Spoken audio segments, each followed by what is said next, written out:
Hi, welcome to CIDC Nirman. I'm Jayashree Kurup. I'm editor CIDC Nirman, and we have two very special guests with us, Mr. Pradeep Agarwal and Mr. Lalit Agarwal from Signature Global. Signature Global has been a trailblazer. They came from the finance sector. They treated the real estate sector as a professional body.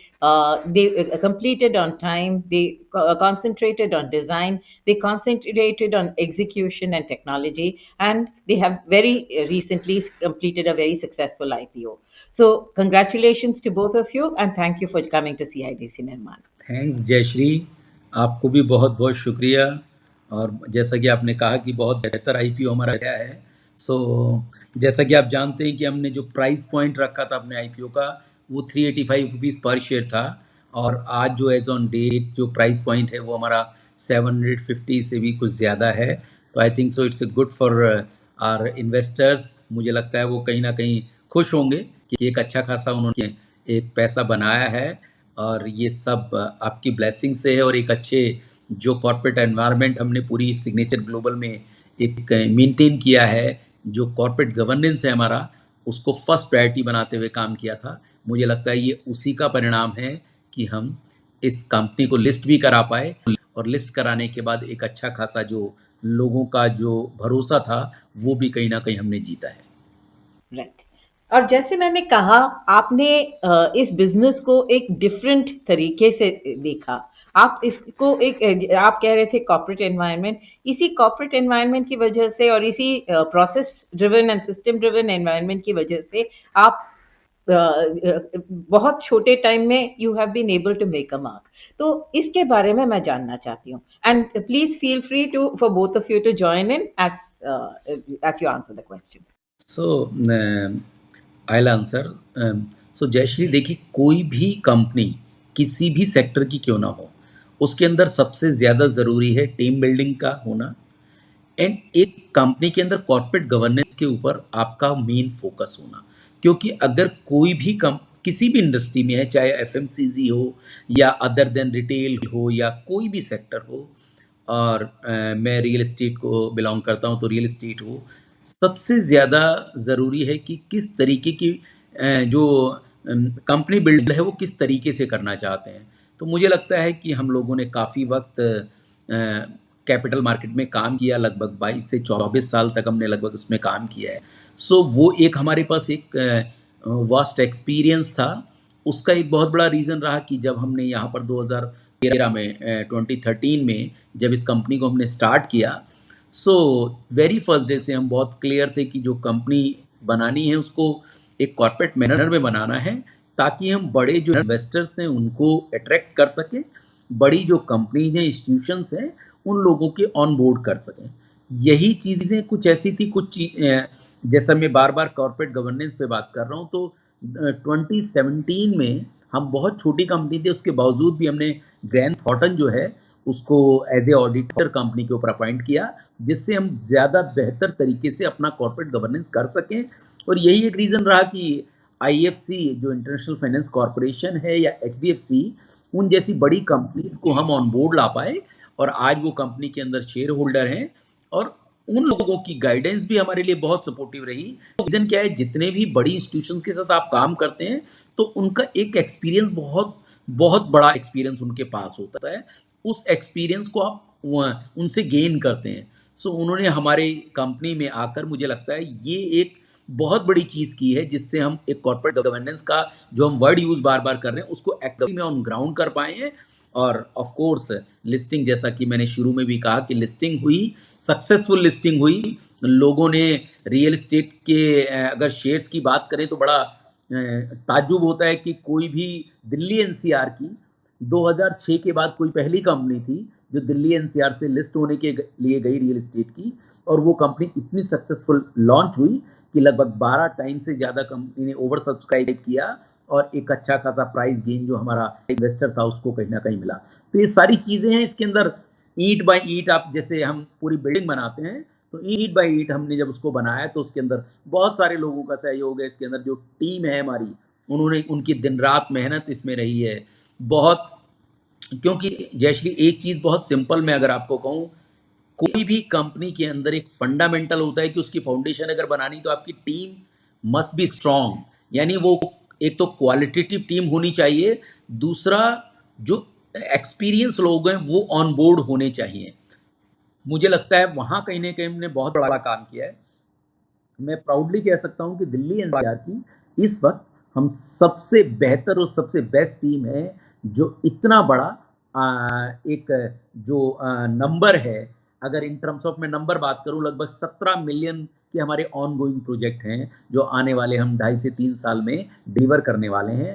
शायद मुझे लगता है और किसी developer के पास, किसी अगर एक आधे डेवलपर को छोड़ दें तो शायद कोई और डेवलपर नहीं होगा जो इतने बड़े नंबर के ऊपर काम कर रहा होगा। सो लगभग लगभग 6 मिलियन के नियर अबाउट अभी तक डिलीवर कर चुके हैं। और अगर आप इन टर्म्स ऑफ फ्लैट्स की बात करें, यूनिट नंबर्स की, तो मोर देन 10,000 यूनिट्स हम ऑलरेडी डिलीवर कर चुके हैं।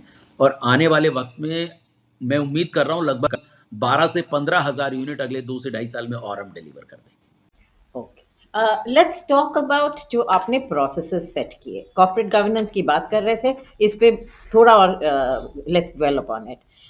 ऐसी 3 4 5 चीजें बताइए कि आपने ये सब किया, इसीलिए आपका शेयर वैल्यू तो लगभग डबल ही हो गया है, वेर एज इवन द बड़े से बड़े स्टॉक्स, रियल एस्टेट स्टॉक्स के शेयर्स लिस्टेड वैल्यू पे नहीं पहुंच रहे हैं। तो ये आपने कैसे किया? क्या, what are the elements that you set in place so that your stock value was also enhanced?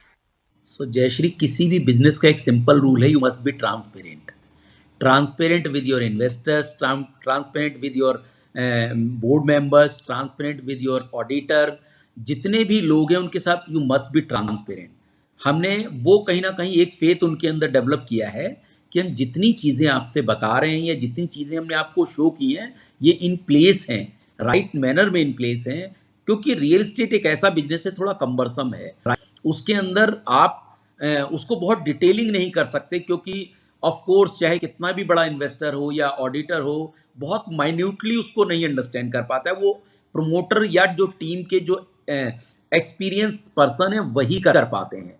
मुझे लगता है हमने वो चीज़ें भी उनसे शेयर की हैं कि हमें कहाँ कहाँ दिक्कत है, कहाँ कहाँ हमें लगता है कि हर्डल है, और कहाँ कहाँ हमने बेहतर किया है और कहाँ कहाँ हम और बेहतर करने वाले हैं। सो एक बहुत सिंपल सी बात है कि हम बहुत ट्रांसपेरेंट रहे हैं। दूसरी एक चीज़ हमने और की है कि क्योंकि मेरा एक एक्सपीरियंस शेयर मार्केट का, जैसे मैंने बताया, काफ़ी रहा हम लोगों का, हमें लगा कि जो भी हमारे साथ लोग जो हमारे पार्टनर बनना चाहते हैं, क्योंकि आपके जो इन्वेस्टर्स हैं वो आपके साथ पार्टनर है आपकी फर्म में, सो आप कुछ ना कुछ ऐसा करें कि टेबल पे कुछ पैसा उनके लिए वहाँ पे छोड़ें। सो उससे क्या होता है कि उनके अंदर एक कॉन्फिडेंस रहता है कि प्रमोटर जो है वो ग्रीडी नहीं है, वो हमें पार्टनर बनाना चाहता है रीजनेबल वैल्यू के ऊपर। मुझे लगता है ये कुछ चीज़ें हैं जो हमने फंडामेंटली की हैं, और बाकी ऑफ कोर्स कोई भी एक फर्म जो करती है वो सारी जितनी भी चीज़ें हैं उन्हें इन प्लेस की है। रियल एस्टेट सेक्टर में अभी आप देखें कि there are certain things that the construction industry development council is talking about. एक है कि स्टील का यूसेज बढ़ा कैसे सकते हैं, दूसरा है कि हम सस्टेनेबल कैसे बना सके प्रोडक्ट्स को, और तीसरा ये है कि टाइमली कंप्लीशन के लिए ज़्यादा टेक्नोलॉजी कैसे यूज़ कर सकें। इन तीनों पे आप बात करना चाहेंगे? जो टेक्नोलॉजी की बात आपने की उसमें हमने एल्युमिनियम फॉर्मवर्क को यूज़ किया। उस टेक्नोलॉजी के अंदर जैसे कन्वेंशन में हम जो वर्किंग करते हैं उसमें स्लैब साइकिल 15 से 20 दिन के आसपास का आता है, और इस वाली टेक्नोलॉजी में अंदर जो स्लैब साइकिल है 8 से 12 दिन के बीच में आता है। ये वाली टेक्नोलॉजी हमने स्टार्टिंग डे से जो बजट हाउसिंग हमारी है उसी के अंदर हमने अप्लाई किया, क्योंकि लोगों को जीरो डिफेक्ट प्रोडक्ट देना हमारी एक कमिटमेंट थी और हमने वो कर दिखाया। और आज भी हम जितने भी हाई राइज बना रहे हैं वो सारे के सारे एल्युमिनियम फॉर्मवर्क से बना रहे हैं, जिसमें आपको जीरो डिफेक्ट प्रोडक्ट मिलता है। और किसी ने उम्मीद नहीं की थी कि 25 लाख के प्रोडक्ट में आप ये सब डिलीवरी कर पाएंगे, पर सिग्नेचर ग्लोबल इस चीज़ के लिए फर्स्ट डे से और आज तक भी इसको निभाता आ रहा है। इसके साथ साथ जो ग्रीन वाली बात आपने सस्टेनेबल की बात की, उसमें सिग्नेचर ग्लोबल ने जितने हाई राइज के प्रोडक्ट अपने किए हैं वो सारे प्रोजेक्ट हमने जो मैक्सिमम प्रोजेक्ट हैं आईजीबीसी गोल्ड रेटेड के तहत किए हैं, और उसमें हम आईजीबीसी ग्रीन चैंपियन का अवार्ड भी हमने जीता है। तो सिग्नेचर ग्लोबल का पहले दिन से ये एजेंडा रहा है कि लोगों को जिस तरह के एनवायरनमेंट में हमको रखना है वो बिल्कुल ऐसा एनवायरनमेंट होना चाहिए कि ना केवल मकान देना है उनको, मकान भी देना है, ज़ीरो डिफेक्ट भी देना है, टाइमली भी डिलीवरी करना है, क्वालिटी का भी देना है और उसके साथ-साथ एक ऐसे एनवायरनमेंट को क्रिएट करना है जिससे आने वाले समय के अंदर कि उसका हवा, पानी और जो वातावरण है वो शुद्ध रह सके और इसके साथ-साथ हम ज़ीरो वेस्ट पे भी काम कर रहे हैं। जब हम कंस्ट्रक्शन करते हैं तो पहले दिन से हमारा एजेंडा इस पे सेट रहता है कि हम ज़ीरो वेस्ट वाली टेक्नोलॉजी पे काम करें। जो स्टार्टिंग के से हमारी जो प्लानिंग रहती है, उस प्लानिंग के अंदर हम पानी को कैसे बचाएँ, बिजली को कैसे बचाएँ और आईजीबीसी ग्रीन के अंदर जितने पैरामीटर हैं, उन पैरामीटर को साथ में रखते हुए इन फ्यूचर में जब वो पर्सन आके रहे इसमें, तो आने वाले समय में उसकी सेविंग भी हो और वो अच्छे एनवायरनमेंट पे अपने जीवन को व्यतीत कर सके, इस चीज़ के लिए सिग्नेचर ग्लोबल काम कर रहा है। प्री रेरा आपने शुरू किया और फिर जब रेरा आया तो रेगुलेशन आया, उससे आप खुश थे? क्या प्रॉब्लम्स थी या क्या सॉल्यूशंस निकले उसमें से, ये बताइए। सो जयश्री देखिए, जो रेरा रिजीम से अगर बिफोर रेरा रिजीम की बात करें तो मुझे लगता है कि शायद बहुत सारी ऐसी चीज़ें थी जो रियल एस्टेट के अंदर डेवलपर्स को self RERA regulated kind of होना चाहिए था। मुझे लगता है वो कहीं ना कहीं मिसिंग रहा और उसका एक बहुत बड़ा रीज़न यही रहा कि शायद जो जिम्मेवारी एज ए डेवलपर होनी चाहिए थी वो कहीं ना कहीं थोड़ा उसके ऊपर कॉम्प्रोमाइज़ हुआ। अदरवाइज इस इंडस्ट्री ने आप देखिए पूरे डिकेड में सफ़र किया है, क्योंकि कभी भी एक फंडामेंटल बात समझिए कि किसी भी इंडस्ट्री का जब ट्रस्ट डेफिसिट होता है तो उसका किसी एक या दो डेवलपर्स को या कुछ डेवलपर्स को नुकसान नहीं होता, पूरी इंडस्ट्री उसके नुकसान का भुगतान करती है। मुझे लगता है यही रियल एस्टेट के साथ हुआ पिछले डिकेड, पूरे डिकेड में ऑलमोस्ट अगर आप कहें तो कहीं ना कहीं इस इंडस्ट्री ने बहुत बड़ा सफ़र किया है। और आप देखिए कि आफ्टर कोविड जैसे ही, यानी रेरा 2017 के बाद जैसे ही रेरा रिजीम आई, तो रेरा रिजीम के बाद लोगों को समझ में आने लगा कि जो फ्लाई बाय नाइट के डेवलपर हैं उनके लिए तो यहाँ काम ही नहीं है, जो सीरियस लोग हैं उन लोगों के लिए यहाँ काम है, सीरियस डेवलपर ही यहाँ पर रह गए। और फिर अचानक से कोविड आया और कोविड के बाद बिल्कुल इंडस्ट्री ने कहीं ना कहीं एक जैसे ट्रिगर की तलाश थी इंडस्ट्री को, वो ट्रिगर आफ्टर कोविड मिला। और आप आज देखिए कि मल्टीपल टाइम मेरा मतलब सेल्स हो चुकी है, कहीं ना कहीं लोगों का जो कॉन्फिडेंस बिल्टअप है वो हो चुका है। एक रिपोर्ट के मुताबिक आप देखिए 2017 में आफ्टर रेरा जितने भी प्रोजेक्ट लॉन्च हुए हैं उनमें से 2017-18 के होने वाले जो लॉन्चेस थे उनमें से लगभग 86% से ज़्यादा प्रोजेक्ट की डिलीवरी हो चुकी है। इसका बड़ा सिंपल सी बात है कि इसका मतलब लोग जो आफ्टर रेरा इसके अंदर जितने भी डेवलपर्स लॉन्च कर रहे हैं they are very serious to deliver it.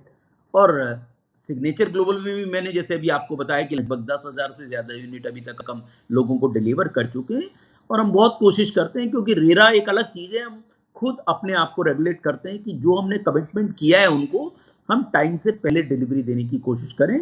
और वही आपका कहीं ना कहीं जो एक ट्रस्ट मेरा मतलब बना पाता है आपके कस्टमर के अंदर, वही बना पाता है। अदरवाइज आप समझिए कि जो कस्टमर की हार्ड एंड मनी है, जो ईएमआई पे कर रहा है डे नाइट काम करके, उसको घर टाइम पर ना मिले बिकॉज ऑफ सडन रीज़न, तो मुझे लगता है कि ये थोड़ा सा ज़्यादा होता है।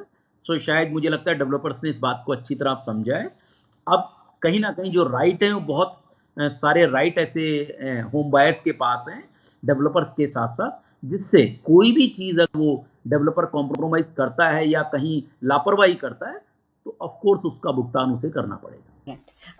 अभी आपके इंडस्ट्री के कुछ प्रॉब्लम्स हैं, जैसे पोल्यूशन बढ़ रहा है, आपका साइट का काम बंद हो जाता है, टाइमलाइंस में फिर प्रॉब्लम होती, इम्पैक्ट होता है। तो इन सब पे आप क्या कर रहे हैं और इसको कैसे इन हर्डल्स को कैसे एड्रेस करते हैं? अभी जैसे अभी ग्रैब 3 चल रहा है, ग्रैब 4 अभी हट चुका है और अभी काफ़ी दिन से समस्या हमारे साथ चल रही है कि हम कंस्ट्रक्शन को पूरे पेस पे नहीं कर पा रहे हैं। ये जब भी साल में 2 से 3 महीने का ये जो एक ऐसा वेदर आता है, इस वेदर के अंदर कहीं न कहीं ये समस्या हमको आती है। तो हमारा काफ़ी दिन से गवर्नमेंट से ये आग्रह रहा है कि आप कंस्ट्रक्शन इंडस्ट्री को इस वाली चीज़ से आप हटाइए और कहीं न कहीं अगर टोटलिटी के हिसाब से देखा जाए तो कंस्ट्रक्शन का जो एक पॉल्यूशन के अंदर कंट्रीब्यूशन है, वो 20% से भी कम है। और आप जो जॉब जनरेशन की अगर बात करें तो मेरे ख्याल से सेकंड ऐसी ये एक ऐसी चेन है, पूरी इंडस्ट्री ऐसी है जो बहुत बड़ा जॉब क्रिएशन करती है। अगर ऑटोमोबाइल की बात देखा जाए तो ये मेरे ख्याल सेकंड ऐसी इंडस्ट्री होगी जो जॉब क्रिएशन करती है। तो बहुत सारे लोग ऐसे हैं जो ये पूरा जब ये लगता है पॉल्यूशन का और ग्रैप लगता है तो अपने काम से हट जाते हैं और पूरा एक काम का रिदम टूट जाता है। फिर उस लेबर को वापसी लेके आना और उसी काम पे दोबारा से लगाना, उसमें ये लगाइए कि कहीं न कहीं 2 से 3 महीने हमारे पूरी तरीके से खराब होते हैं और काम सफ़र करता है और आम आदमी को भी इससे बहुत नुकसान होता है। अगर डेवलपमेंट रुकता है तो उससे नीचे से नीचे आदमी भी इफ़ेक्ट करता है, सप्लायर भी इफ़ेक्ट करते हैं और डेवलपमेंट भी कहीं न कहीं रुकती है। तो उससे कस्टमर को भी उसकी जो यूनिट हमने देनी है उसमें डिले आता है। और डिले आने के बाद उसके जो साइड इफ़ेक्ट होते हैं बाद में वो काफ़ी ख़राब होते हैं कि 3 साल में जो डिलीवरी हमको देनी थी वो 3 की जगह 3.5 साल में हो गई, या 2 साल में जो डिलीवरी देनी थी 2 की जगह 2.5 साल में हो गई और कहीं न कहीं उसको फोर्स मेजर के तहत नहीं माना जाता। तो हम गवर्नमेंट से काफ़ी इस बारे में बात कर चुके हैं और अभी भी हमारा प्रयास इसमें जारी है कि कहीं न कहीं हम उनको ये मना पाएँ कि जो नॉन पोल्यूटेड वाली जो एक्टिविटी है उनको ग्रेप 4 में मतलब मान लिया जाए और ग्रेप 4 में हम अगर लगता है किसी कंडीशन में अगर वो लिमिट आती है तो हमको वो उसमें रिलीफ दिया जाए ताकि हम उस वाले काम को जो नॉन पोल्यूटेड है हम कर पाएँ और ग्रेप 3 के अंदर कंस्ट्रक्शन को टोटली इससे फ्री कर दिया जाए। तो धीरे-धीरे करके हम इन चीज़ों के लिए हमने अपने साइट पे प्रिकॉशन लिए हैं और हमने पॉल्यूशन के मीटर भी उसपे लगाए हैं। हम अपने पॉल्यूशन को स्टार्टिंग डे से मॉनिटर कर रहे हैं और वो डाटा कहीं न कहीं गवर्नमेंट को हम प्रोवाइड करवा रहे हैं कि हमने अपनी विदिन साइट इस पॉल्यूशन को अंडर कंट्रोल रखा है और हम इस चीज़ का ख्याल रख रहे हैं पहले दिन से कि साइट पे किस तरीके से नॉन प्रोटेक्ट तरीके से काम किया जाए जिससे जो वहाँ काम करने वाले लोग हैं, उनका स्वास्थ्य भी ठीक रहे और कहीं न कहीं हम गवर्नमेंट को ये बता पाएँ कि हम हमारे काम करने के तरीके से कहीं न कहीं एनवायरनमेंट को कोई नुकसान नहीं पहुँचा रहे हैं। इस चीज़ को हम कन्विंस करने की कोशिश कर रहे हैं। हमने अपने जितने भी साइट्स हैं मोस्टली साइट्स पे मॉनिटर लगाए हैं और उनका डाटा हम रिकॉर्ड कर रहे हैं और आने वाले समय में गवर्नमेंट जब भी हमसे चाहेगी, हम ये डाटा उनको प्रोवाइड कर सकते हैं, क्योंकि ये रियल डाटा है और इसके बेसिस पे हम उनसे बात कर रहे हैं। अभी तो ऑन साइट ज़्यादातर डेवलपर्स ऑन साइट कंस्ट्रक्शन करते हैं, राइट? क्या आप will you move towards precast of site members बना के साइट पे असेंबल करना, इससे क्या कोई फायदा होगा पोल्यूशन के नजरिए से? डेफिनेटली प्रीकास्ट वाली जो चीज़ है कहीं न कहीं वो एक्चुअली प्रीकास्ट वाली चीज़ लोगों को एक्सेप्टेड नहीं है यहाँ पर। जो इंडियन माइंडसेट है कहीं न कहीं प्रीकास्ट वाली कंस्ट्रक्शन को उस लेवल से नहीं देखती कि वो इतनी सॉलिड होगी। जैसे मैंने आपको पहले बताया कि हमने यहाँ एएफडब्ल्यू से कंस्ट्रक्शन की है, तो प्रीकास्ट वाली कंस्ट्रक्शन में कुछ ना कुछ आपकी लिमिटेशन रहती है कि आप उसके डिज़ाइन के अंदर बहुत सारे एलिमेंट नहीं दे सकते, वो बहुत प्लेन कंस्ट्रक्शन होती है। और ये वाली जो कंस्ट्रक्शन है इसमें हम किसी भी तरीके से मोल्ड कर सकते हैं, बहुत सुंदर सा घर बना सकते हैं और कहीं न कहीं ये टेक्नोलॉजी प्रीकास्ट इसको रिप्लेस नहीं कर सकता। लोगों को अभी ये एक्सेप्ट करने में थोड़ा-सा अभी टाइम लगेगा। बाकी धीरे-धीरे लोग इस चीज़ पे आ रहे हैं। इवन जो गवर्नमेंट की बॉडीज़ हैं वो प्रीकास्ट पे मकान बना भी रही हैं, जैसे कि डीडीए ने पीछे नरेला में काफ़ी मकान बनाए और उस तरह से वो चीज़ें हो भी रही हैं। पर पूरी तरह से अगर मैं बात करूँ तो एक्सेप्टेबल लोगों के आने में भी समय लगेगा। In the next एक decade तो आपका निकल गया. You have shown with your IPO that you have managed a good business. What is your route into the future? वहाँ पे आप क्या देख रहे हैं in terms of technologies, in terms of materials? Steel पे बहुत ज़्यादा जोर दे रही है, सरकार भी दे रही है, इंडस्ट्री भी दे रही है, and there is a steel there is a disaster resilience and longevity का aspect भी है with steel. Are you open to using more steel? Steel हम अभी यूज़ कर रहे हैं बिल्कुल। हम धीरे-धीरे करके अपनी स्टील की जो 500 का जो वो यूज़ कर रहे हैं उसके अंदर 500D हमने कर दिया। फिर उसके बाद हम एज़ पर बायलॉज़ के हिसाब से उसको ओवर करके 600D पे भी जा रहे हैं। हम धीरे-धीरे करके स्टील की क्वांटिटी को घटा के और उसकी स्ट्रेंथ को बढ़ा रहे हैं। तो हम अपने डिज़ाइन के अंदर उस तरह की चीज़ें इंट्रोड्यूस कर रहे हैं ताकि हम उसमें मिनिमम क्वांटिटी के साथ उसकी स्ट्रेंथ को पूरा कर सकें। और आगे से हमारा यही इसमें है कि हम डिज़ाइन के अंदर क्या ऐसा पैरामीटर लेके आ पाएँ कि जो बायलॉज़ को भी पूरा करता हो और स्ट्रेंथ को भी पूरा करता हो। क्योंकि आने वाले समय में जिस तरह से सिस्मिक ज़ोन 4 है भी ये हमारा, और जिस तरह से पीछे आपने देखा जो भूकंप का आपका रहा है पीछे 1-2 महीने के अंदर, काफ़ी ज़्यादा इसके अंदर वो रहा है, तो हम उस सेंस के अंदर भी डिज़ाइन को मॉनिटर कर रहे हैं और उस चीज़ को अपने प्रोजेक्ट पे अप्लाई कर रहे हैं।